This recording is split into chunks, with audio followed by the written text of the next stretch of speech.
مسیح میں آپ سب کی سلامتی ہو۔ آج میں خداوند کے زندہ کلام میں سے آپ کے لیے پڑھوں گی۔ یوحنا کی انجیل اس کا 15 باب اس کی پہلی آیت سے لے کر 17 آیات تک پڑھیں گے۔ انگور کا حقیقی درخت میں ہوں اور میرا باپ باغبان ہے۔ جو ڈالی مجھ میں ہے اور پھل نہیں لاتی اسے وہ کاٹ ڈالتا ہے، اور جو پھل لاتی ہے اسے چھانٹتا ہے تاکہ زیادہ پھل لائے۔ اب تم اس کلام کے سبب سے جو میں نے تم سے کیا پاک ہو۔ تم مجھ میں قائم رہو اور میں تم میں۔ جس طرح ڈالی اگر انگور کے درخت میں قائم نہ رہے تو اپنے آپ سے پھل نہیں لا سکتی، اسی طرح تم بھی اگر مجھ میں قائم نہ رہو تو پھل نہیں لا سکتے۔ میں انگور کا درخت ہوں، تم ڈالیاں ہو۔ جو مجھ میں قائم رہتا ہے اور میں اس میں، وہی بہت پھل لاتا ہے، کیونکہ مجھ سے جدا ہو کر تم کچھ نہیں کر سکتے۔ اگر کوئی مجھ میں قائم نہ رہے تو وہ ڈالی کی طرح پھینک دیا جاتا ہے اور سوکھ جاتا ہے، اور لوگ انہیں جمع کر کے آگ میں جھونک دیتے ہیں اور وہ جل جاتی ہے۔ اگر تم مجھ میں قائم رہو اور میری باتیں تم میں قائم رہیں تو جو چاہو مانگو وہ تمہارے لیے ہو جائے گا۔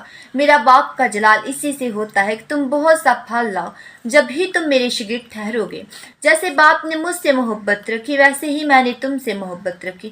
تم میری محبت میں قائم رہو۔ اگر تم میرے حکموں پر عمل کرو گے تو میری محبت میں قائم رہو گے، جیسے میں نے اپنے باپ کے حکموں پر عمل کیا اور اس کی محبت میں قائم ہوں۔ میں نے یہ بات اس لیے تم سے کہی کہ میری خوشی تم میں ہو اور تمہاری خوشی پوری ہو جائے۔ میرا حکم یہ ہے کہ جیسے میں نے تم سے محبت رکھی تم بھی ایک دوسرے سے محبت رکھو۔ اس سے زیادہ محبت کوئی شخص نہیں کرتا کہ اپنی جان اپنے دوستوں کے لیے دے دے۔ جو کچھ میں تم کو حکم دیتا ہوں اگر تم اسے کرو تو میرے دوست ہو۔ اب سے میں تمہیں نوکر نہ کہوں گا، کیونکہ نوکر نہیں جانتا کہ اس کا مالک کیا کرتا ہے، بلکہ تمہیں میں نے دوست کہا ہے، اس لیے کہ جو باتیں میں اپنے باپ سے سنی وہ سب تم کو بتا دی۔ تم نے مجھے نہیں بلکہ میں نے تمہیں چن لیا اور تم کو مقرر کیا کہ جا کر پھل لاؤ اور تمہارا پھل قائم رہے، تاکہ میرے نام سے جو کچھ باپ سے مانگو وہ تم کو دے۔ میں تم کو ان باتوں کا حکم اس لیے دیتا ہوں تم ایک دوسرے سے محبت رکھو۔ پاک کلام کا پڑھا اور سنا جانا باعث برکت ہو۔ خدا کا شکر۔